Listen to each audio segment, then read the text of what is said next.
tardes.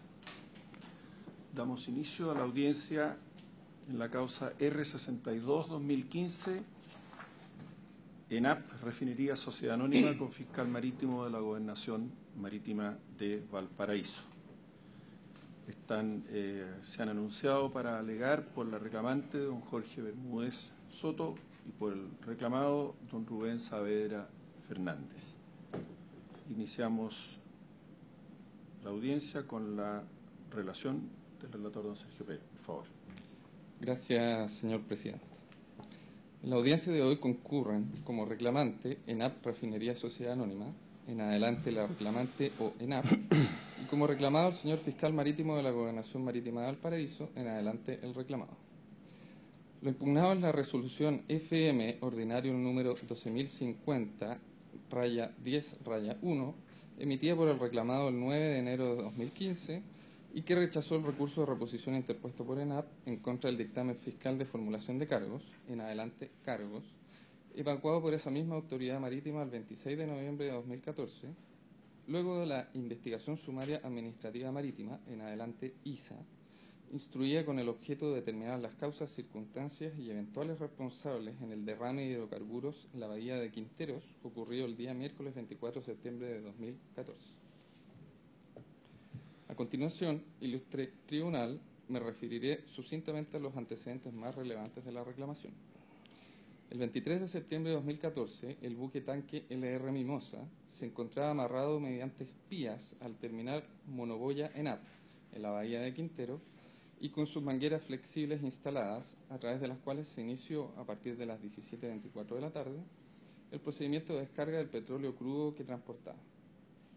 Desde el inicio de dichas actividades, conforme a lo exigido por el estudio de maniobrabilidad del terminal, se encontraba a bordo de la nave el señor Alejandro Germán, en su calidad de práctico de puerto, y amarrado a popa el remolcador Ram Orcón, cuyo objetivo era mantener al buque tanque alejado de la monoboya y, al mismo tiempo, mantenerla bien ubicada para evitar daños a los flexibles y o el sistema de conexión a bordo. A las 21:25 horas, el señor Germán fue reemplazado por el práctico oficial señor Eliseo Jamet, y a las 3:54 de la mañana, el remolcador fue a su vez sustituido por el Ram Puyehue, el que siguió arrastrando el buque tanque en dirección opuesta al terminal Monoboya de ENAP. Alrededor de 10 minutos después del cambio de remolcador, hubo un corte en las espías que amarraban dicho buque tanque a la monoboya, para luego producirse el desacople de las mangueras flexibles, cayendo estas al mar y produciéndose un derrame aproximado de 38.7 metros cúbicos de petróleo crudo. Frente a dicho derrame, el gobernador marítimo de Valparaíso dispuso instruir la referida ISA mediante resolución GM, ordinario número 12.050-10-15, del 24 de septiembre de 2014, procediendo el señor fiscal marítimo a formular cargos el día 26 de noviembre del mismo año.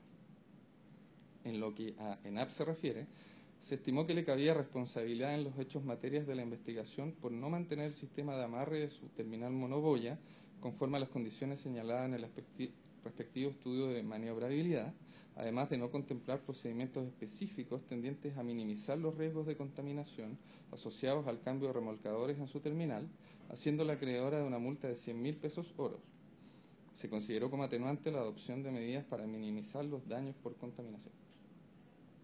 El 15 de diciembre de 2014, ENAP interpuso recurso de reposición en contra de los cargos, fundado en el artículo 59, inciso final de la Ley 19.880, que establece las bases del procedimiento administrativo, en adelante Ley número 19.880, solicitando a la autoridad marítima, entre otras cosas, su invalidación por las ilegalidades de la que adolecería, en virtud de la facultad que le fue otorgada mediante el artículo 53 de la Ley 19.880. Asimismo, requirió que la autoridad dejara sin efecto la ISA, disponiendo la iniciación de una nueva. Tales solicitudes fueron rechazadas por el fiscal marítimo mediante resolución FM ordinario número 12.050-10-1, de fecha 9 de enero del 2015. El 18 de febrero del mismo año, ENAP habría interpuesto, por encontrarse fuera de la región de asiento del tribunal, solicitud de remisión de reclamación a este tribunal en la Corte de Apelaciones de Valparaíso, para distribución al juzgado de letras en lo civil que correspondiera. La referida reclamación, despachada mediante oficio 348 del 2015 del tercer juzgado civil de mayor cuantía de Viña del Mar, Fue recibida en esta sede el día 26 de febrero y admitida a tramitación el 23 de marzo del año en curso. El 15 de abril se abrió informe por parte del Consejo de Defensa del Estado en representación del reclamado de autos. Los distintos temas por los cuales las partes emitieron sus argumentaciones pueden resumirse en: primero, impugnabilidad de la resolución cargos e incompetencia de este tribunal. Segundo, ilegalidades de la resolución impugnada. Y tercero, extemporalidad de la acción deducida. Respecto de la impugnabilidad de la resolución cargos, ENAP aduce en primer lugar que dicha resolución es, a su juicio, un acto administrativo final, en los términos del artículo 3 de la Ley 19.880, ya que sería una verdadera decisión formal que concluye la instrucción de un sumario, atribuyendo responsabilidad y fijando una sanción de multa, la que incluso sería graduada mediante un atenuante. Sería claro, indica que tal resolución, más que una simple formulación de cargos, es una verdadera resolución sancionadora, por ende impugnable. Para el caso de que el tribunal llegase a estimar que se trata de un acto trámite, la reclamante agrega que la resolución igualmente sería reclamable, conforme al artículo inciso segundo de la Ley 19.880, ya que en los hechos imposibilita el continuar con lo que ella califica como un procedimiento administrativo de investigación, poniendo término a tal procedimiento e impidiendo a los interesados acompañar antecedentes probatorios o solicitar diligencias. Además, tal resolución dejaría en la indefensión a ENAP por una serie de ilegalidades e incumplimientos del principio de debido proceso administrativo. El reclamado responde en contrapartida que la resolución cargos constituye un acto trámite por no tener carácter decisorio, limitándose el fiscal marítimo a proponer una sanción. Agrega que dicho acto no sería, por su naturaleza, impugnable, ya que no impide el continuar con el procedimiento ni produce la indefensión de la reclamante. No determinaría la imposibilidad de continuar el procedimiento, ya que indica, con la formulación de cargos se formaliza la ISA, y es en ese momento en que se inicia la etapa para la formulación de descargos, pudiendo la reclamante aportar nuevas pruebas y solicitar la realización de las diligencias probatorias que estime pertinentes. Por su parte, no produciría la indefensión de la reclamante, ya que la ISA se habría efectuado de conformidad al procedimiento administrativo que la ley y el reglamento prevén para este efecto, respetando plenamente los principios contenidos en la Ley 19.880. Luego, la reclamante añade que el recurso de reposición, cuyas causales de procedencia no se encontrarían limitadas, era la vía adecuada para, frente a tales ilegalidades, solicitar a la autoridad administrativa, en este caso al señor fiscal marítimo, el ejercicio de su potestad invalidatoria. Así lo dispondría el artículo 59, inciso final, en relación al artículo 53, inciso primero de la Ley 19.880. Agrega a este respecto que la resolución que rechazó dicho recurso tendría la virtualidad de resolver un procedimiento administrativo de invalidación de un acto de carácter ambiental, en los términos exigidos por el artículo 17, número 8 de la Ley 20.600, que crea los tribunales ambientales, ya que sería la resolución final de un procedimiento administrativo de invalidación de un acto administrativo de carácter ambiental, por estar directamente asociado a un instrumento de gestión ambiental. A este respecto señala que es perfectamente plausible que existan tales instrumentos fuera de la Ley 19.300 sobre bases generales del medio ambiente, en adelante la Ley 19.300, ya sea en leyes sectoriales o en normas de carácter reglamentario. Lo relevante sería que sean utilizadas para alcanzar la protección del medio ambiente. En el caso de autos, estaríamos en presencia de un instrumento de gestión ambiental que tiene por objeto la protección marina y del medio ambiente acuático, el Decreto Supremo número 1 de 1992 del Ministerio de Defensa, que aprueba el reglamento para el control de la contaminación acuática. Al respecto, el reclamado argumenta que en los hechos no se cumplen los requisitos copulativos exigidos por el artículo 17, número 8, necesarios para acudir ante esta judicatura, por lo que el tribunal sería incompetente. En efecto, en primer lugar, la reclamación no deriva de un procedimiento administrativo de invalidación, sino que de una vía recursiva ordinaria, el recurso de reposición. La reclamante pretendería asignar los mismos efectos jurídicos a este recurso que a una solicitud de invalidación, confundiendo sus regímenes procesales y sustantivos. El artículo 17, número 8, se habría establecido, asegura, como la vía de impugnación judicial contra resoluciones administrativas que resuelven un procedimiento administrativo de invalidación, mas no respecto a resoluciones que resuelven recursos administrativos ordinarios o especiales. En segundo lugar, el reclamado aduce que este tribunal no sería competente, además, porque la formulación de cargos no constituye un acto administrativo ambiental asociado a un instrumento de gestión ambiental. La autoridad marítima, al dar curso a un procedimiento sancionador, no estaría aplicando o gestionando alguno de tales instrumentos, sino que estaría ejerciendo sus potestades de policía administrativa, ligada más bien a lo que la doctrina calificaría como normas de derecho ambiental especial. Agrega además que los instrumentos de gestión ambiental se encuentran expresamente recogidos y regulados en el título segundo de la Ley 19.300, no habiéndose incluido tal reglamento en la enumeración, a pesar de ser dicha ley posterior. El instrumento de gestión ambiental en este caso sería más bien la norma de emisión para la regulación de contaminantes asociados a las descargas de riles a aguas marinas y continentales, o sea, el Decreto Supremo 90 del año 2000. Termina este punto señalando que el artículo 108 del Reglamento para el Control de la Contaminación Acuática constituye un permiso ambiental sectorial en el marco del Sistema de Evaluación de Impacto Ambiental, más no un instrumento de gestionamiento. El segundo tema debatido se refirió a las supuestas ilegalidades de que adolecería la resolución impugnada. En este punto, la reclamante distingue por una parte entre aquellas que dicen relación con las ilegalidades propias del acto administrativo o cargos, que la resolución que resuelve el recurso no habría subsanado, y por otra, aquellas ligadas a la resolución que resuelve la solicitud de invalidación. En cuanto a las ilegalidades del acto administrativo o cargos, que fueron confirmadas con ocasión de la resolución del recurso de reposición, serían variadas. La primera de ellas dice relación con que tal resolución, y en general todo el procedimiento aplicado a la tramitación de la ISA, confunde la responsabilidad administrativa con la disciplinaria, sancionando a la reclamante en un procedimiento de investigación diseñado para perseguir la responsabilidad disciplinaria de los funcionarios de las Fuerzas Armadas. Luego, indica que se habría vulnerado la Ley 19.880, norma de superior jerarquía que los reglamentos que regularon tal procedimiento, cometiendo en su sustanciación una serie de ilegalidades. ¿Cuáles son? A. La omisión de etapas esenciales del procedimiento administrativo sancionador. B. La vulneración del derecho a defensa consagrado en la Constitución. C. La transgresión al principio de imparcialidad al no investigar otros sujetos responsables, en particular el capitán de fragata señor Eliseo Hamed. D. La infracción al principio de contradictoriedad.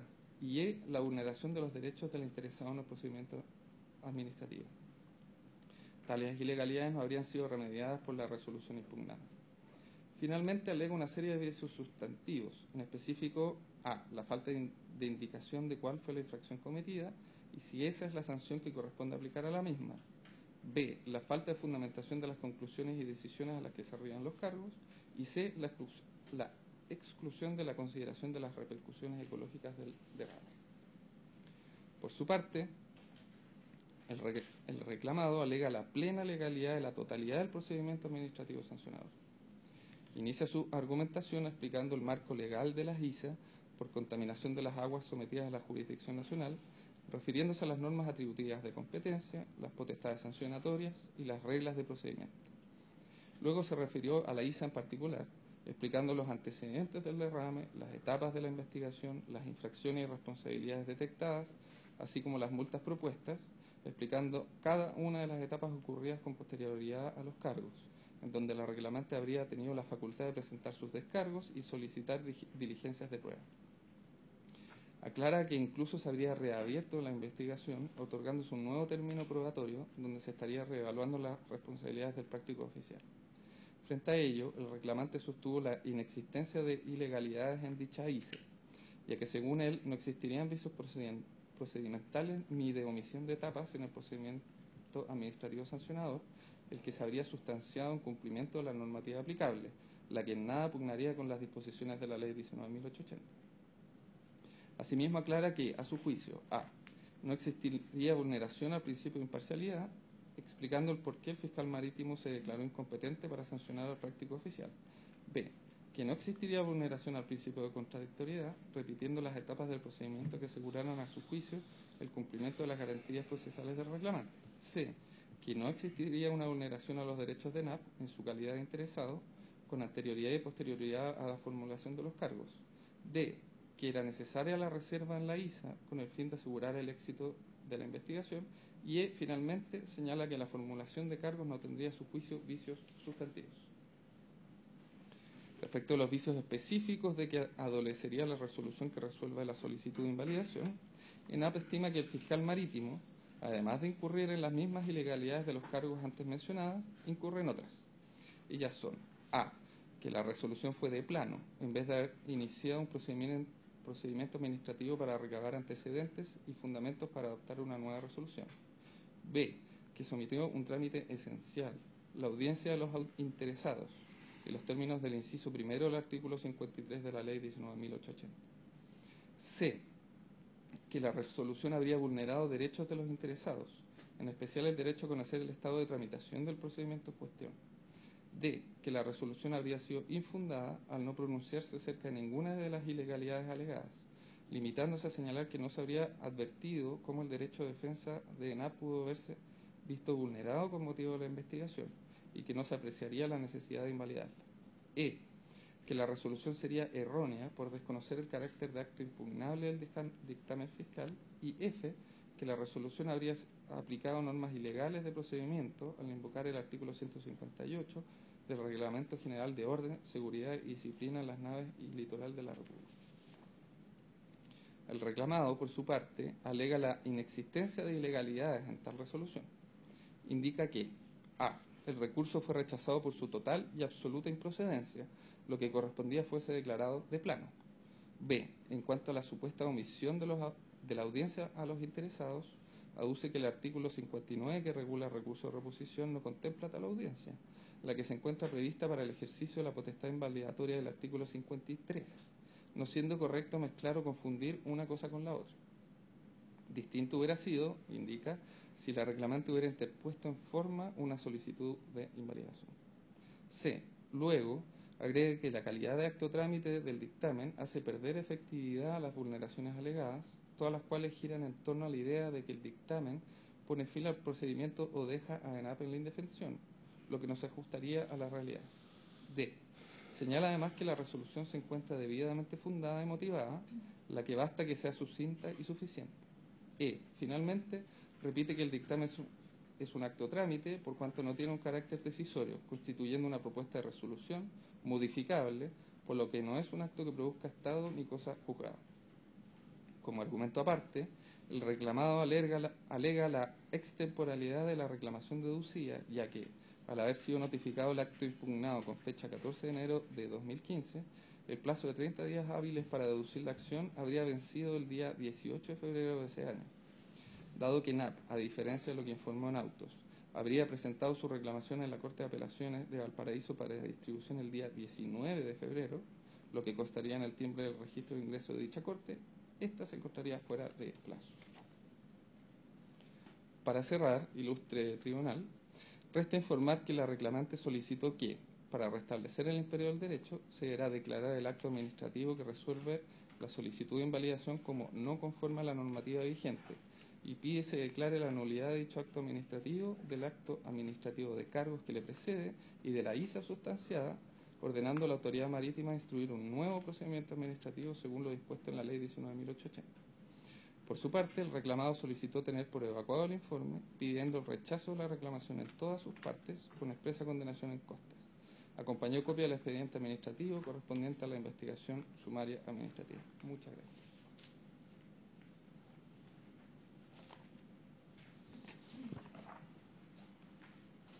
Muchas gracias, señor relator. A continuación, tiene la palabra por el tiempo anunciado de 30 minutos el abogado de la reclamante, don Jorge Bermúdez Soto, por favor.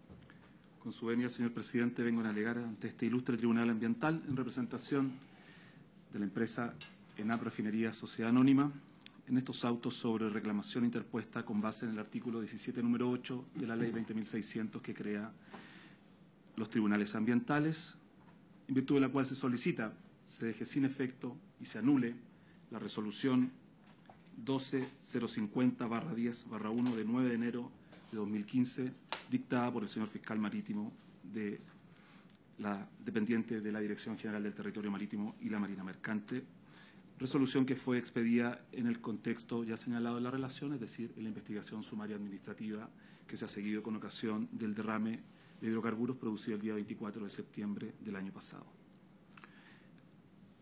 Para comenzar mi alegato quisiera hacer la siguiente pregunta, y es: ¿qué es lo que está buscando la reclamante en estos autos? ¿Está buscando la reclamante que sea absuelta de su responsabilidad? ¿Está buscando la reclamante que se diga que no tiene responsabilidad en los hechos del día 24 de septiembre, es decir, en el derrame de hidrocarburos? ¿O en realidad, como así es, está buscando la reclamante que se siga una investigación que se ajuste al desarrollo de nuestro Estado de Derecho? Evidentemente, es esta segunda la aspiración que tiene NAP Refinerías en estos autos. En NAP Refinerías, en estos autos, lo que está buscando es que se aplique un procedimiento administrativo que es el común que se aplica en todos los procedimientos administrativos de nuestro país, que es el establecido en la Ley de Bases del Procedimiento Administrativo, es decir, la Ley número 19.880. Este tribunal conoce muy bien el estándar del procedimiento administrativo, toda vez que dentro de sus principales competencias tiene revisar la actuación de la Superintendencia del Medio Ambiente. En dicho procedimiento administrativo, la formulación de cargos es el auto cabeza del proceso. Es la primera actuación que se realiza en el procedimiento administrativo. Luego de ella, como es conocido, y si me permite hacer una breve referencia a dicho procedimiento, el infractor o presunto infractor tiene la posibilidad de formular sus descargos o de utilizar otros instrumentos que son coadyuvantes a la potestad sancionadora, como por ejemplo el plan de cumplimiento. Luego de ello viene la etapa probatoria, el dictamen y la resolución sancionadora. Todo ello es público, por supuesto. Nada de ello ocurrió acá. ¿Por qué?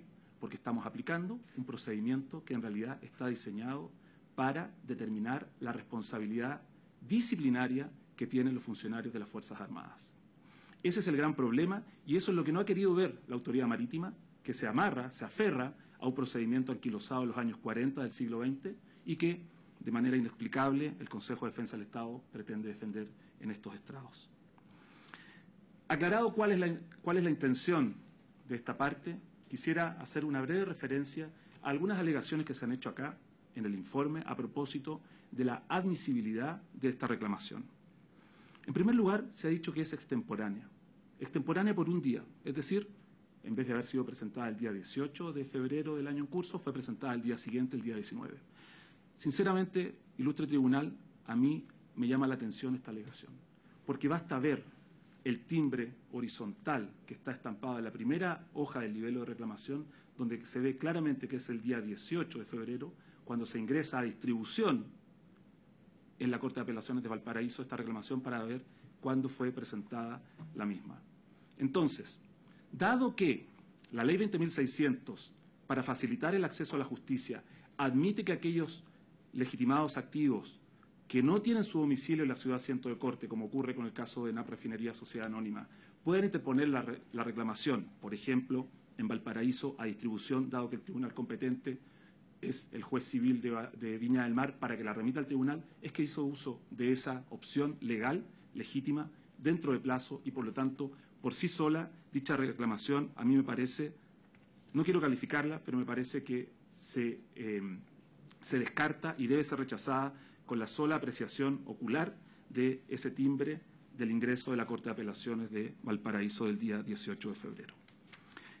En segundo lugar, se ha hecho cuestión respecto de la admisibilidad de esta reclamación en función tanto del acto de carácter ambiental, respecto del cual evidentemente tiene competencia este tribunal en virtud del artículo 17, número 8, y también a propósito de ese acto de carácter ambiental que se dicta en un procedimiento invalidatorio. Respecto de este primer aspecto, el acto de carácter ambiental, hay que tener en cuenta la definición que hace de acto administrativo de carácter ambiental el propio artículo 17, número 8, en su inciso segundo. Como dice el 17, número 8, es cualquier decisión formal. Por lo tanto, esta ley, que es especial frente a la ley general, que es la Ley de Bases del Procedimiento Administrativo, establece una definición de acto administrativo que es mucho más amplia que la del artículo 3 de la Ley de Bases del Procedimiento Administrativo. Es un acto de carácter formal, cualquiera sea cualquiera sea el órgano de la administración del cual haya emanado. Por lo tanto, si es acto trámite o es acto final, evidentemente que esto puede ser muy importante para poder apreciar lo que se está resolviendo en dicho acto, pero es cualquier decisión con carácter formal la que puede ser impugnada por esto que se ha denominado como una acción general de reclamación o por la Corte Suprema como una especie de falso recurso de invalidación a propósito del 17, número 8 de la Ley 20.600. Por la Corte Suprema ha sido señalado así. Este acto administrativo debe corresponder a un instrumento de gestión ambiental o debe estar vinculado al instrumento de gestión ambiental.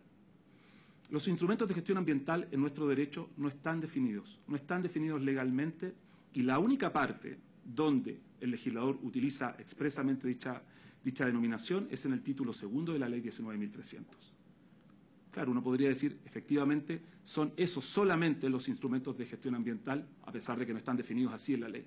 Sin embargo, eso haría absolutamente imposible de ejercer, y por lo tanto sería letra muerta, el numeral 17, número 8 de la Ley 20.600. ¿Por qué? Porque todos los otros instrumentos de gestión ambiental que están en dicho título, llámese resolución de calificación ambiental, llámese normas primarias, planes de prevención y descontaminación, normas de emisión, planes de manejo, etcétera, tienen en otros numerales del propio artículo 17, número 8, una acción especial para su impugnación. Por lo tanto, ¿a qué se refiere entonces el 17, número 8 cuando habla de actos que están vinculados a instrumentos de gestión ambiental? No puede sino referirse a otros instrumentos que están destinados a la protección del medio ambiente. Y resulta aquí que nos encontramos con una disposición que se refiere a la contaminación en el medio ambiente marino. Ese es el Decreto Supremo número 1 del año 1992, que es el Reglamento sobre Contaminación Acuática. ¿Es este un acto que tiene carácter ambiental? ¿Es un instrumento de gestión ambiental? Esta parte cree fehacientemente que sí. En dicha disposición se establecen prohibiciones, se establecen autorizaciones, se establece el impacto ambiental acuático, por primera vez en nuestra legislación. ¿Cómo no va a ser ese un instrumento de gestión ambiental si se refiere a aquel entorno o parte del entorno que baña más de 4.200 kilómetros de costa lineal de este país? Me parece muy difícil entender que ese reglamento no sería un instrumento de gestión ambiental, al igual como lo es una norma de calidad o una norma de emisión. Es más, el propio Consejo de Defensa del Estado aquí señala que en realidad el instrumento de gestión ambiental en materia marítima sería el Decreto Supremo número 1, el Decreto Supremo número 90, que es la norma de emisión en aguas superficiales. Si eso fuera así, entonces, ¿qué competencia tendría la Directemar para sancionar? La competencia sería de la Superintendencia del Medio Ambiente. Por lo tanto, en realidad, podríamos decir que es una especie de contradicción en la propia alegación que está haciendo la propia reclamada. En consecuencia, respecto de este acto de carácter ambiental, esta parte está convencida de que solo puede ser entendida dicha expresión en función de instrumentos de gestión ambiental que no solamente están en la Ley 19.300, sino que también en general en el derecho ambiental y en el derecho ambiental especial, el especie, aquel que se refiere al medio ambiente marino. Lo contrario sería privar de eficacia el artículo 17, número 8, toda vez que los instrumentos de la Ley 19.300 ya están recogidos en otros numerales del propio artículo 17, y además porque el derecho ambiental no se agota en el sistema de evaluación de impacto ambiental, sino que evidentemente se refiere a muchos otros ámbitos. Solo por poner un ejemplo, no me podría imaginar que el reglamento ambiental de la acuicultura, que se refiere a la cuarta actividad económica en importancia de este país, no sería un instrumento de gestión ambiental a la luz de lo que interpreta aquí el Consejo de Defensa del Estado. Señala el Consejo de Defensa del Estado que no procede de esta acción porque esto no habría sido ejercido en virtud de un procedimiento invalidatorio. Yo creo que aquí hay que hacer una aclaración. Una cosa es la potestad invalidatoria en cuanto poder público para dejar sin efecto un acto administrativo ilegal por parte de la propia administración, y otra cosa es la vía jurídica en virtud de la cual se ejerce dicho poder público. Eso es lo que se ha hecho por esta parte. Se ha usado una vía para solicitarle perentoriamente a la autoridad marítima que resolviese, y esa vía fue el recurso de reposición.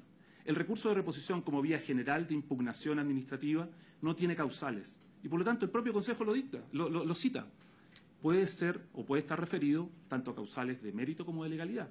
¿Y para qué cuando se trata de legalidad? Para efectivamente invalidar ese acto. El propio fiscal marítimo señala que rechaza la invalidación. Utiliza él la misma expresión porque cada vez que la administración deja sin efecto por razones de legalidad, su propia actuación está invalidando independientemente de cuál haya sido la vía procesal para hacerlo. Resulta curioso, asimismo, que el propio reclamado señale que esta no sería la vía para solicitar la invalidación, dado que el propio Estado, en otros procesos, ante la Corte Suprema, ha señalado que la invalidación de 2 años a que se refiere el artículo 53 de la Ley de Base de Procedimiento Administrativo no es procedente para impugnar la resolución de calificación ambiental. Y asimismo hay que agregar aquí que esa alegación no tiene ningún destino, Porque supongamos que fuera cierto, es decir, que en realidad la vía, el procedimiento invalidatorio que corresponde aquí ejercer es la del artículo 53 de la Ley de Base del Procedimiento Administrativo. Querría decir que esta parte tiene 2 años para ejercerlo y por lo tanto todavía tendríamos 1 año y medio para volver a discutir exactamente lo mismo aquí ante este tribunal. A mí me parece que esa no es una interpretación lógica. Sin embargo, y en realidad para acotar este punto y que no quede ninguna duda, este asunto ya ha sido resuelto por la Corte Suprema. El 22 de abril del presente año, en la causa 23.000, la Corte Suprema ha señalado expresamente que estamos aquí, frente al 17 número 8, frente a un, como dice, invalidación impropia o invalidación recursiva, que no es la del artículo 53, sino que es la invalidación a que se refiere el 17 número 8, la cual, respecto de la cual solo queda la duda de si se debe ejercer a través del recurso de reposición, es decir, en un plazo de 5 días, que es el plazo legal para los recursos administrativos, o es a través de un recurso de creación jurisprudencial, que sería un plazo de 30 días aplicando el plazo que existe para el reclamo de ilegalidad municipal. En consecuencia, a mí me parece que seguir sosteniendo esto no corresponde, dado que efectivamente el procedimiento invalidatorio no es el del artículo 53, toda vez que en ese artículo se ha señalado solamente la potestad. Sin embargo, todo esto ya ha sido resuelto. El tribunal, este ilustre tribunal, ejerció las facultades que le corresponden en materia procesal y por lo tanto dio traslado del reclamo para que se pronunciase sobre la admisibilidad a la reclamada. La reclamada ya alegó tanto la incompetencia como la extemporaneidad que hubiera correspondido en este reclamo. Y eso ya fue rechazado por el tribunal. Ya fue declarado admisible este recurso. La vía recursiva está establecida para aquel cuya reclamación ha sido declarada inadmisible, y es la vía de la apelación.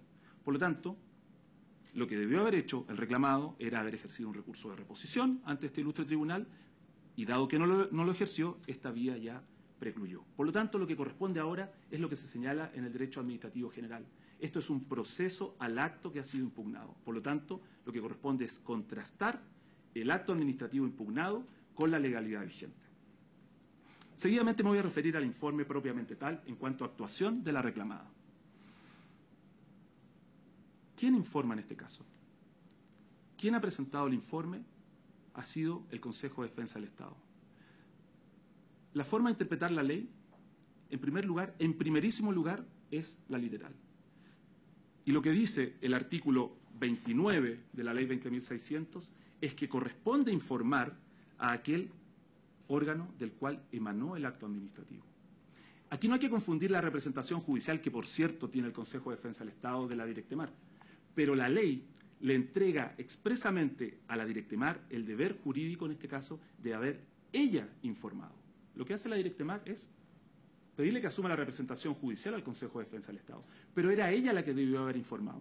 Por lo siguiente, porque el informe, como dice el propio artículo 29, solo puede tener un contenido, y es que se debe limitar a señalar los fundamentos y motivos por los cuales se dictó el acto administrativo. Ese es el informe. Aquí se equivoca el Consejo de Defensa del Estado al pensar que estamos en un juicio. Esta es una reclamación. Por lo tanto, el informe no es una contestación de demanda. Aquí lo único que vamos a ver es el acto puesto frente al ordenamiento jurídico, y ese contraste es el que tiene que hacer el ilustre Tribunal Ambiental. Pero aquí no hay que defender el acto. Aquí simplemente habría que haber señalado cuáles son los fundamentos y motivos de dicho acto administrativo, y no si es legal o ilegal. Por eso se encarga el informe al órgano que dictó el acto administrativo, y no en este caso al Consejo de Defensa del Estado. En estricto rigor, ilustre tribunal, lo que correspondería aquí es aplicar lo que está previsto en el artículo 29, inciso segundo de la Ley 20.600. Es decir, que no fue evacuado el informe y por lo tanto que se debe prescindir de cualquier actuación posterior. Pero en realidad esta parte no le interesa dejar en la indefensión al reclamado, no así como ha ocurrido en el procedimiento administrativo sancionador que se ha llevado a efecto respecto de ella misma, sino que en realidad es bueno dar la discusión respecto del fondo del mismo, es bueno dar la discusión respecto de lo que ha ocurrido en esta investigación sumaria administrativa. Esta investigación sumaria administrativa se lleva a cabo en virtud de lo que está previsto en la Ley de Navegación. La Ley de Navegación, en el artículo 151, no establece ninguna regla de procedimiento, sino que simplemente dice el procedimiento sancionador se va a regir por lo que disponga el reglamento a que se refiere el artículo 87 de la misma ley. Ley que es un decreto ley. Por lo tanto, uno ya podría cuestionarse respecto de la legitimación democrática que tiene dicha disposición.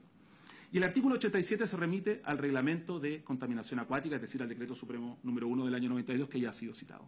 Sin embargo, el reglamento de contaminación acuática, que ya es el primer reglamento remitido, no establece norma procedimental alguna, sino que se remite al artículo 156 del reglamento, y fíjense bien la denominación, ilustre tribunal, reglamento sobre disciplina y orden de las naves del año 1940.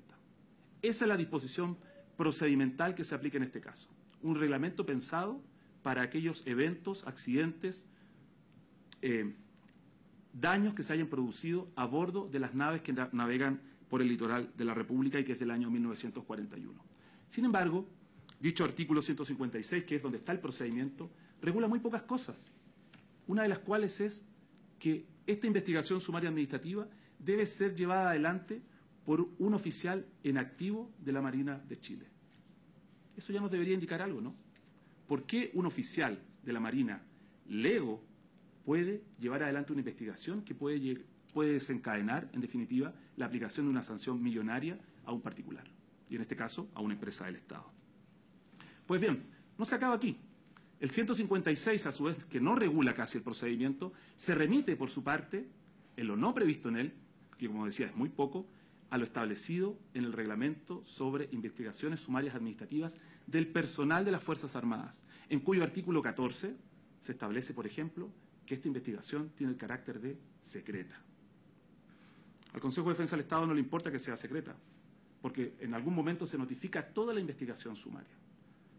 Ilustre tribunal, en estricto rigor y formalmente, ENAP Refinería Sociedad Anónima solo toma conocimiento de esta investigación, no cuando se instruye, sino que cuando comienzan a ser citados sus ejecutivos a declarar, cuando comienza a ser citado a declarar el encargado o jefe del terminal marítimo de Quintero. Es ahí cuando en realidad formalmente sabe que, efectivamente esto se está investigando. Lo que pasa es que parece ser que nosotros nunca nos hemos cuestionado cómo se han hecho las cosas en ese sector, porque evidentemente es un sector que corresponde a la administración militar.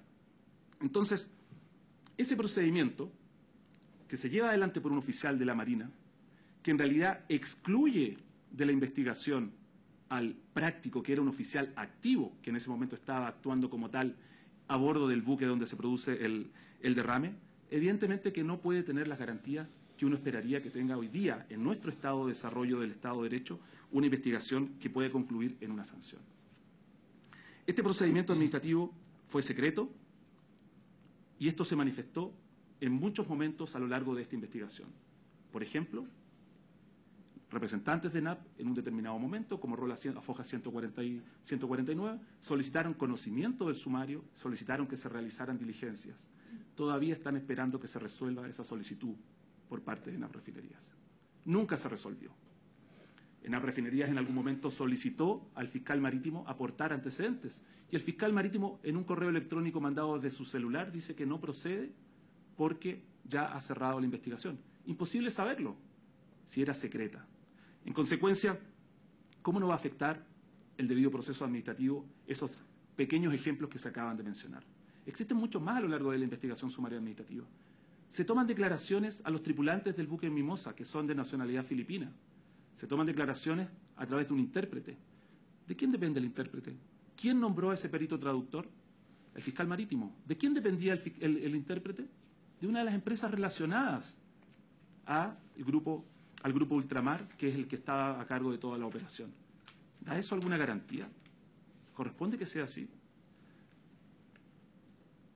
Los abogados, los apoderados de todos aquellos que estaban relacionados con el accidente del día 24 de septiembre nunca pudieron acceder a las diligencias porque estaba vedado. Y finalmente la prueba de todo esto está en que cuando finaliza la investigación sumaria administrativa se notifican los cargos y se entrega copia de todo. Porque es en ese momento donde recién se levanta el carácter de secreto que tiene que tiene este procedimiento. El procedimiento administrativo concluye entonces con este acto, que es la formulación de cargos, donde lo que hace el fiscal es, en una resolución muy escueta, señalar que a ENAP Refinerías se hace acreedora de una sanción de 100.000 pesos oro. Esa expresión a mí me parece que es muy elocuente en esta materia. Al decir que se hace acreedor, quiere decir que lo está sancionando. Pondera la prueba y además aplica un atenuante que fue haber actuado con diligencia con posterioridad al derrame. Pero no considera los antecedentes que se hubiesen aportado, no considera la prueba que se solicitó y que en ningún momento se dio lugar a ella, no considera otros informes que también rolaban y que señalaban otro nivel, otra cantidad de derrame de petróleo, etcétera, etcétera. Por lo tanto, esta falta de fundamentación, esta falta de prolijidad, este carácter secreto, el ser llevada adelante una investigación sumaria administrativa por un oficial de Marina lego, que no se pronuncia en ningún momento respecto de la responsabilidad que tiene el práctico, que también es otro oficial de Marina, evidentemente no puede dar ninguna garantía y no pasa ningún examen de debido proceso en ningún tribunal de esta República.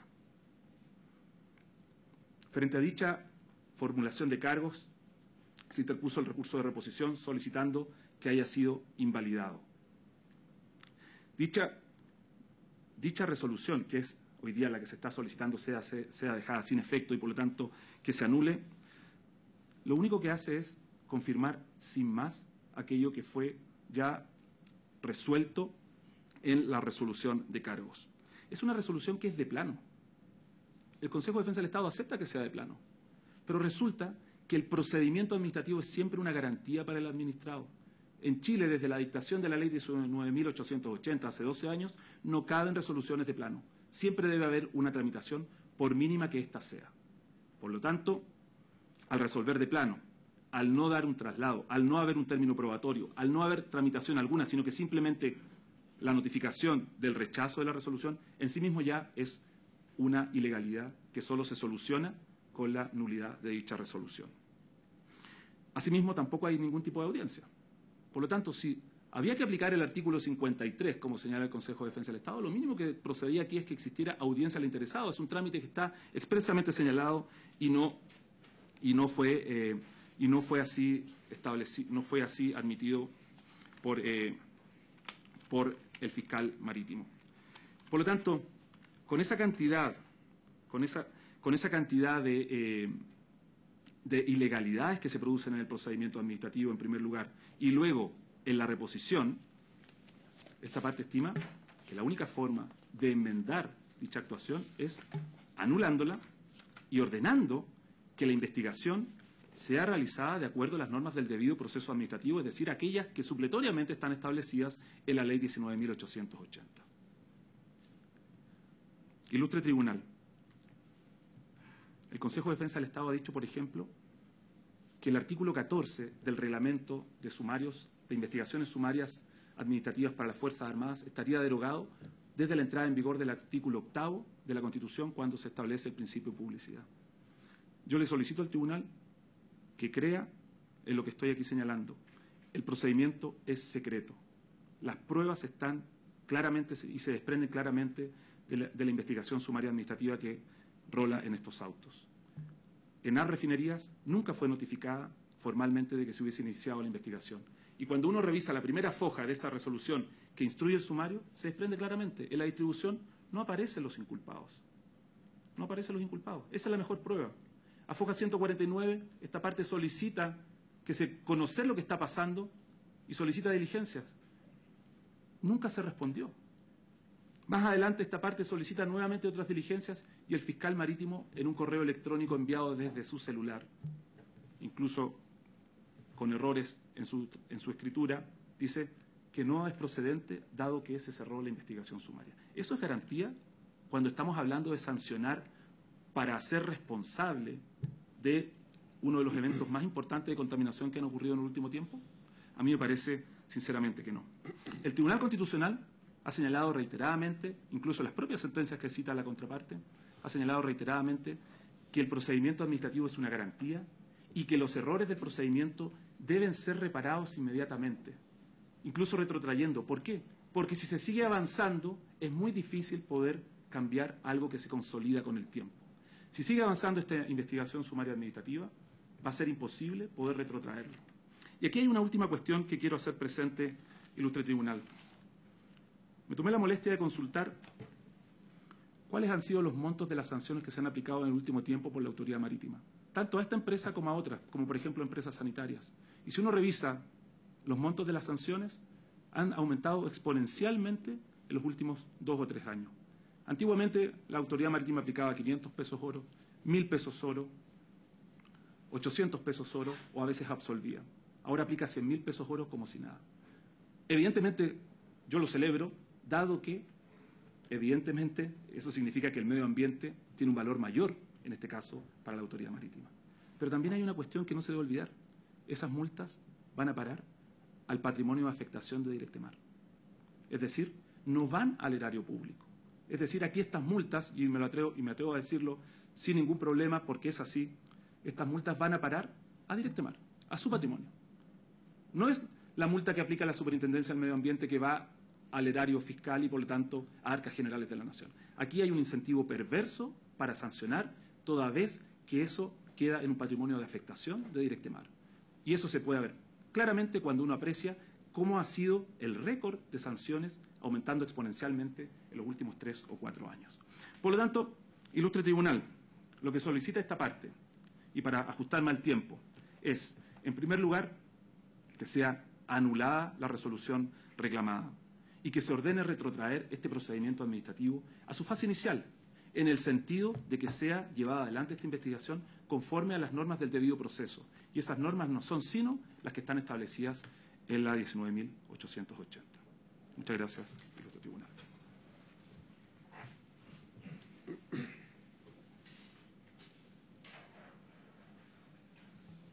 Muchas gracias. Por la parte reclamada, por los 30 minutos que se ha anunciado, don Rubén Saavedra Fernández. Tiene la palabra. Muchas gracias, señor presidente. Y con su autorización, por el Estado Fisco de Chile, Gobernación Marítima, solicitamos que tras este alegato la reclamación deducida por ENAP sea desestimada por su manifiesta falta de fundamentos, tanto formales como de fondo, como voy a pasar a señalar. Evidentemente el Consejo de Defensa del Estado comparece acá representando necesaria, razonable y legalmente a la Gobernación Marítima, evacuando el informe de la Autoridad Marítima en representación de ella y, en definitiva, tenemos que hacer presente que vamos a disentir con fuerza. Pero vamos a disentir con fuerza como lo entendiera el gran ministro de la Corte Suprema norteamericana, Antonin Scalia, muy conservador pero muy inteligente, que dice que el disenso en realidad no es sinónimo de enfado. El disenso es parte o curso natural de las cosas y es manifestación expresa de que las cosas se toman con seriedad. En ese sentido vamos a disentir con mucha fuerza de ENAP. Evidentemente la reclamación es extemporánea, por cuanto más allá de si el timbre de la Corte de Apelaciones reza 18 o 19 de febrero, esta notificación efectuada el 14 de enero a la gestora de ENAP, cuya fecha de notificación aquí en estrados no ha sido cuestionada, venció indefectiblemente el día 13 de febrero de 2015, contando los 30 días corridos, cuál es la doctrina del tribunal y que hoy día nosotros evidentemente entendemos. Desde ese punto de vista, creo que no hay que discutir el día más o día menos de la extemporaneidad, porque así lo ha dicho recientemente el día de ayer, hace un par de días nuevamente, este tribunal a propósito de la apelación desestimada de ENAP en relación al derrame de hidrocarburos, demanda interpuesta por el municipio. En todo caso, no puede pretender ENAP subsanar la evidente y manifiesta extemporaneidad de su reclamación mediante el artificio de invocar una nueva fecha de notificación de su reclamación, un 29 de enero. por dos razones. En primer término, porque, como hemos dicho en el informe, la facultad legal de reclamar se agota en sí misma, produciéndose una preclusión procesal por consumación. El procedimiento de la reclamación se encuentra regulado en la ley del Tribunal Ambiental entre el artículo 27 y el 31 y no contempla etapas de réplica ni dúplica. Por lo tanto, es artificioso en una presentación posterior, ¿cierto?, a foja 77, venir a pretextar, ¿cierto?, una nueva fecha de notificación. Cuando lo cierto es que cuando uno revisa la reclamación, no una, 3 veces, ENAP insiste con claridad en que la fecha de notificación fue el 14 de enero. Por lo tanto, podemos descartar un error de tipeo, evidentemente. Pero además porque los hechos demuestran que fue ENAP la que propició, consumó y no reclamó ni pidió la nulidad de la notificación efectuada el 14 de enero a su gestora, la señorita Vanessa Saavedra, de cuya constancia hay en el expediente administrativo, por cierto, y porque además ENAP vuelve a insistir en esta presentación posterior de foja 77 que efectivamente esta señorita realiza gestiones para ENAP Refinerías. Pero hay un antecedente adicional, señores ministros, que ratifica la evidente extemporaneidad. Y tiene que ver con lo siguiente. Cuando la señorita Vanessa Saavedra se notifica, y consta esto en el expediente administrativo, y por cierto también aquí ante el tribunal, se notifica de 2 resoluciones, de la 12.050-10-1, que es el rechazo del recurso de reposición, y conjuntamente de la resolución que reabre el sumario administrativo, que es la 12.050-10-17. ¿Y qué es lo que sucede, señores ministros? Que tal como está establecido en el expediente a foja 75 de este expediente, ENAP hace una presentación el 4 de febrero y reconoce expresamente haber sido notificada de la resolución en virtud de la cual se reabre el sumario administrativo, que es la misma notificación, la misma fecha, la misma gestora a través de la cual se notificó, ¿cierto?, del rechazo del recurso de reposición. Por lo tanto, señores ministros, como lo hemos dicho con mucha fuerza en el informe, es evidente que en materia de notificaciones administrativas también hay una exigencia de buena fe para el administrado. No resulta plausible que ENAP pretenda desconocer actos propios para tratar de resolver una evidente extemporaneidad de su reclamación, en virtud de lo cual debiera desestimarse in limine esta reclamación. Pero adicionalmente, señores ministros, esta reclamación debe desestimarse por cuanto no se configuran los presupuestos para acceder al Tribunal Ambiental en virtud del 17 número 8, causal expresamente esgrimida por la reclamante. Parece bastante claro a esta altura que no estamos discutiendo el que las vías administrativas recursivas ordinarias permitan invalidar o pedir la ilegalidad de una decisión administrativa. Eso está bastante claro. Es evidente que la ilegalidad de una resolución administrativa no solamente se puede pedir por la vía de la invalidación en sentido estricto, sino particularmente a través de una reposición que además permite, ¿cierto?, una revocación por mérito. Esa no es la discusión y no hay que confundirse. Lo que estamos discutiendo es si, de acuerdo a al diseño de acciones que ha establecido la ley del Tribunal Ambiental, la vía exclusiva para acceder al Tribunal Ambiental cuando se invoca el 17 número 8 es cualquier vía recursiva administrativa, como sostiene ENAP, o exclusivamente un procedimiento de invalidación en sentido estricto, como sostiene la defensa fiscal. A este respecto, yo creo que es ilustrativo tener presente cuáles han sido los criterios constitucionales para resolver las discusiones sobre el acceso a la justicia y a la jurisdicción en general. Y a este respecto yo creo que no hay que olvidar y hay que tener muy presente que el Tribunal Constitucional ha sido muy claro en señalar que la Constitución, el constituyente, no se ha encargado exclusivamente de enunciar las garantías del proceso, pero ha entendido que la regulación de los procedimientos está a cargo del legislador. Desde este punto de vista es evidente que la invalidación en sentido estricto, como lo señala la ley del Tribunal Ambiental, es un presupuesto, no un impedimento para acceder a la justicia ambiental. Y hay una sentencia que yo quisiera traer a colación que es interesante y más explícita aún respecto de esto, que es la sentencia Roll 977 del año 2007, una inaplicabilidad, en virtud de la cual el Tribunal Constitucional sienta un criterio bastante claro respecto a la legitimidad constitucional de establecer presupuestos para acceder a la jurisdicción. ¿Y qué dice, si me permite, señor presidente, leer lo pertinente el Tribunal Constitucional? Dice, mire, que desde luego la Carta Fundamental, al garantizar el derecho a la defensa, no asegura a todas las personas ejercer sus derechos sin ningún tipo de obstáculos, ni les garantiza conducir sus defensas conforme a su leal saber y entender, como pretende el requirente. Un entendimiento así de absoluto del derecho de defensa impediría toda regla procesal que sujetara la defensa a ciertos plazos, ritualidades o limitaciones. Con ello sería imposible toda regla procedimental y resultaría imposible alcanzar la justicia y racionalidad de los procedimientos que la Constitución exige al legislador. El derecho de defensa, concluye el Tribunal Constitucional, está efectivamente garantizado, pero él debe ejercerse en conformidad a la ley.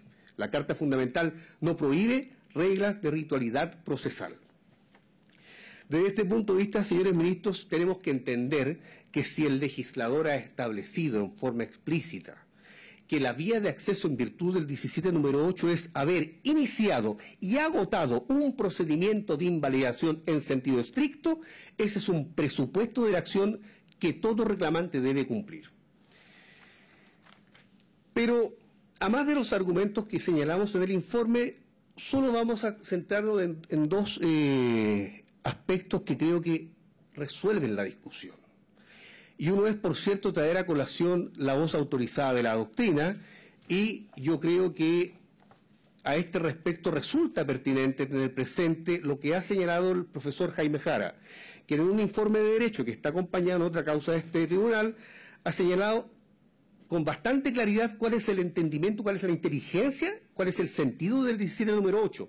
¿Y qué dice el profesor Jara? Dice que esta es una acción general de impugnación, estamos todos de acuerdo, y es procedente solo a condición de que previo a su interposición se hubiere agotado la vía administrativa concretamente mediante la instrucción y resolución de un procedimiento de invalidación conforme al artículo 53 de la ley 19.880. Y en particular el profesor Jara se encarga de explicar el sentido de esta norma. ¿Y qué dice?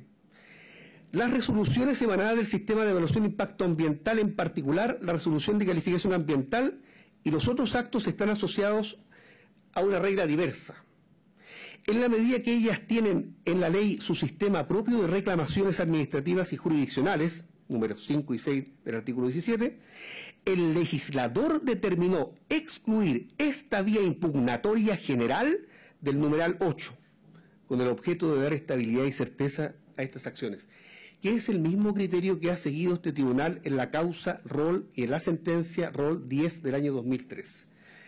En definitiva, señores ministros, la doctrina entiende que la vía de acceso en virtud de la causal del 17 número 8 es exclusivamente un procedimiento de invalidación en sentido estricto contemplado en el artículo 53 de la Ley de Procedimiento Administrativo.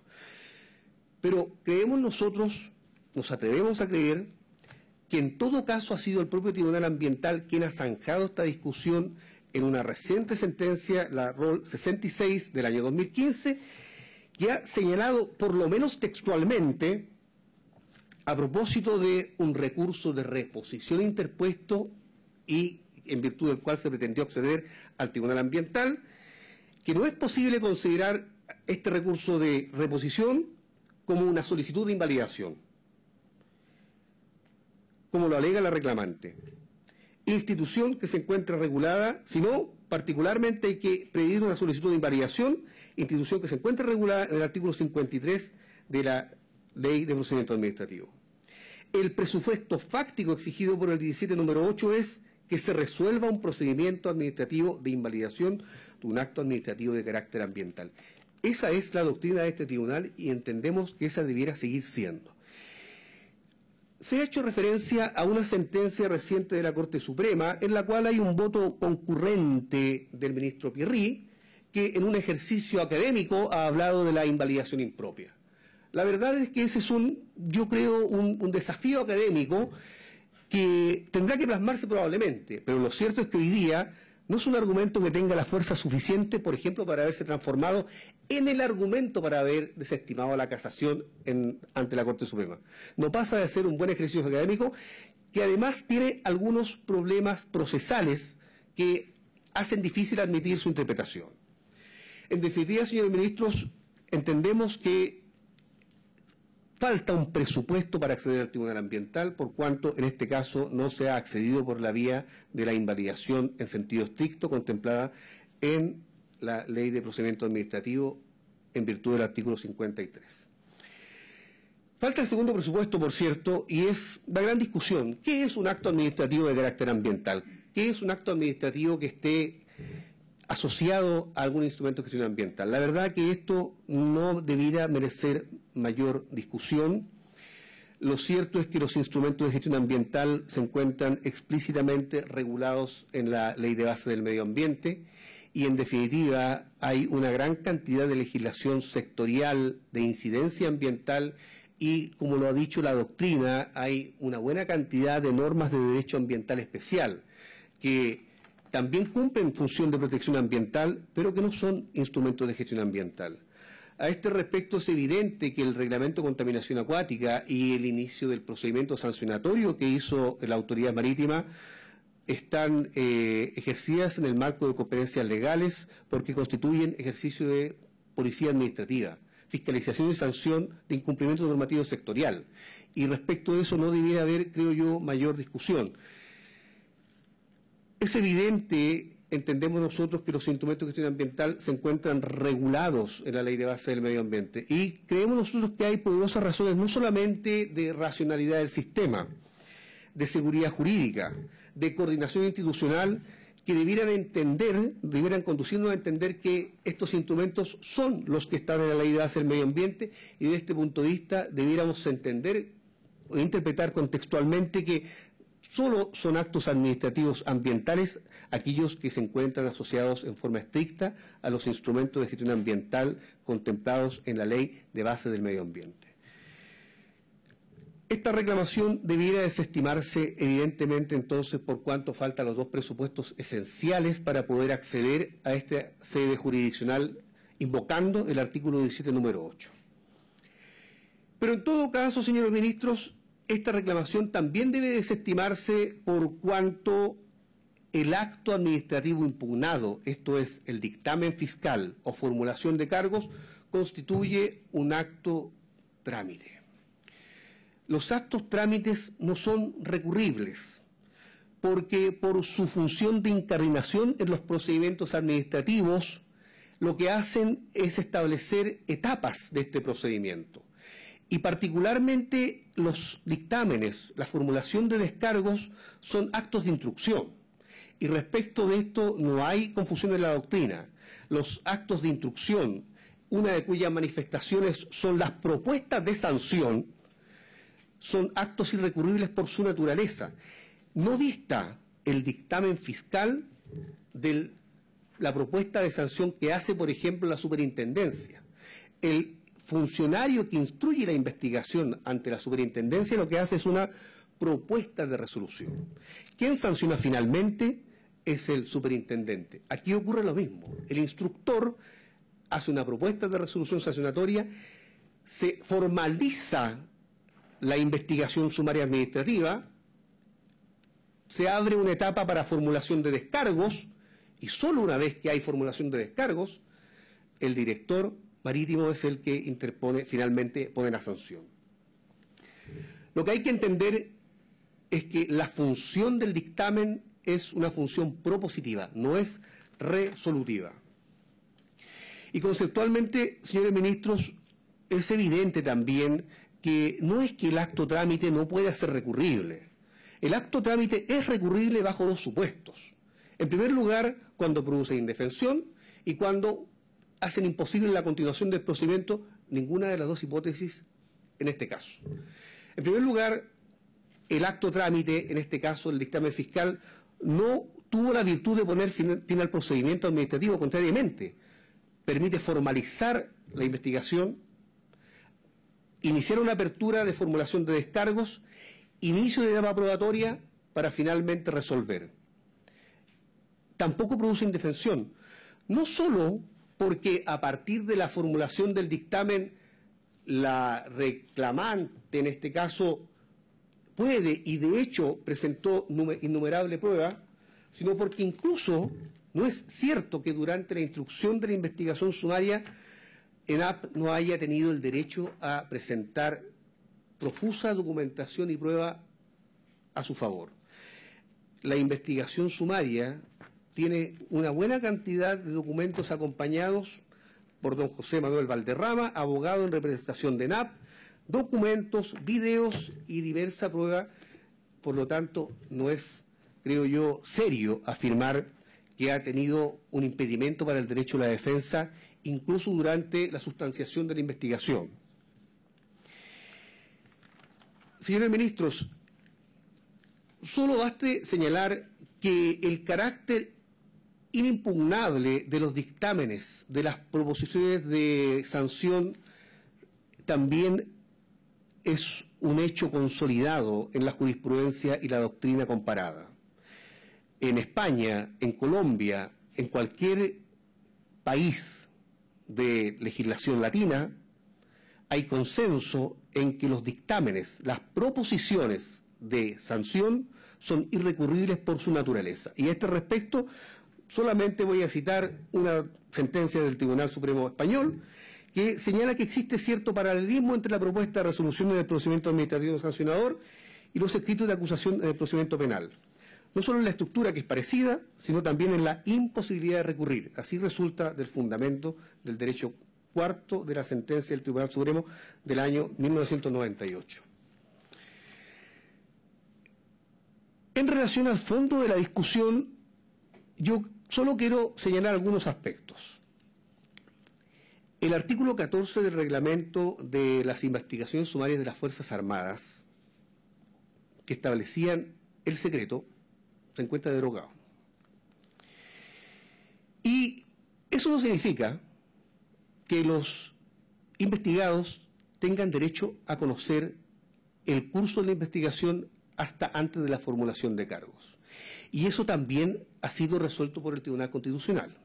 El Tribunal Constitucional, en una sentencia ROL 376, ha señalado en forma clara, en relación al alcance de la garantía constitucional del debido proceso en relación a los procedimientos administrativos sancionadores, que solo se tiene derecho a la defensa y al conocimiento a partir de la formulación de cargos. Y eso es evidente, porque mientras no hay una formulación de cargos, no hay inculpados. Entonces, cuando ENAP se pregunta ¿cómo es posible que a fojas 1 de la investigación sumaria no haya inculpados? No los puede haber, porque los inculpados van a aparecer una vez que se establezca cuáles son los hechos y cuál es la participación que le pudiese caber a determinadas personas o entidades.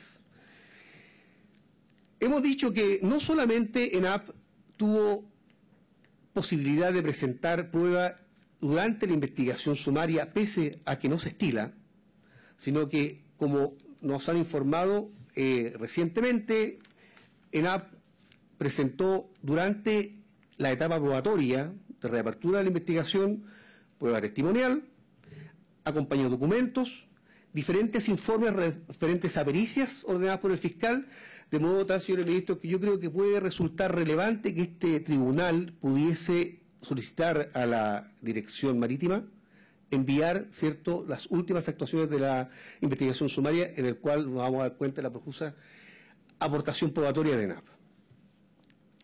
Esta formulación de cargos que se ha hecho no tiene vicios sustantivos. Se ha pretendido, por ejemplo, como una alegación que en realidad no es de legalidad, sino es de mérito, el que había una falta de fundamentación de la formulación de cargos porque no se habría considerado la repercusión ecológica del derrame. Y esto la verdad es que es un error conceptual profundo, porque el reglamento de contaminación acuática no atiende a las repercusiones ecológicas del derrame para establecer la sanción. el derrame será menor, mediano o mayor, atendiendo a su volumen. En definitiva, esta es una sanción tarificada que atiende a un elemento objetivo de valoración, que es el volumen derramado. Por lo tanto, no hay ninguna ilegalidad cuando la autoridad administrativa, ¿cierto?, establece una cuantificación del derrame y una valoración sancionatoria prescindiendo de las consecuencias ecológicas. La resolución que resolvió el recurso de reposición efectivamente se rechazó de plano, porque así lo permite la ley. La pregunta es, si yo interpongo un recurso de reposición, ¿qué traslado le voy a dar al reponente? ¿Le voy a dar traslado para qué? Si yo como autoridad administrativa tengo que resolver la petición del reclamante, no tiene ningún sentido. ¿A quién le voy a dar audiencia? Si a mí me interponen un recurso de reposición como autoridad administrativa, lo que debo resolver es el recurso de reposición, dentro de los plazos establecidos. Aquí hay una prueba palpable de la confusión sustantiva que hay entre resolver una reposición administrativa y una invalidación. Porque evidentemente sí en un procedimiento de invalidación hay que otorgar audiencia, hay que otorgar traslado, porque hay terceros. En una reposición administrativa no hay terceros. Hay una relación entre el recurrente y la autoridad que debe resolver ese recurso dentro del plazo legal. Por lo tanto, es evidente que tenía que ser rechazado de plano, más aún cuando adolece de fundamentos de fondo y de forma.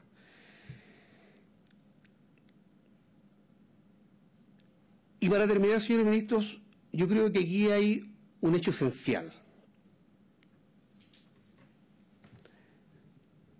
Esta reposición que interpuso ENAP en contra del dictamen fiscal no solamente alegaba cuestiones de legalidad, sino cuestiones de mérito. Y eso demuestra que, en definitiva, la petición de ENAP era, en estricto rigor, una reposición administrativa, no una invalidación. Invalidación hubiese sido si hubiese pedido exclusivamente la ilegalidad o la anulación del decreto, en este caso, el dictamen fiscal. Resulta ser que basta leer la presentación de ENAP para darse cuenta que han pedido no solamente la anulación, sino su revocación por consideraciones de mérito y de oportunidad. En definitiva, señores ministros, concluimos señalando que la reclamación de ENAP debiese ser desestimada in limine por su evidente extemporaneidad, debe ser desechada por cuanto no se han agregado los presupuestos procesales específicos que exige el 17 número 8 y en definitiva porque en todo caso el dictamen fiscal constituye un acto administrativo irrecurrible no solamente ante esta sede sino en sede administrativa, lo que condujo en definitiva a su rechazo. Muchas gracias. Muchas gracias.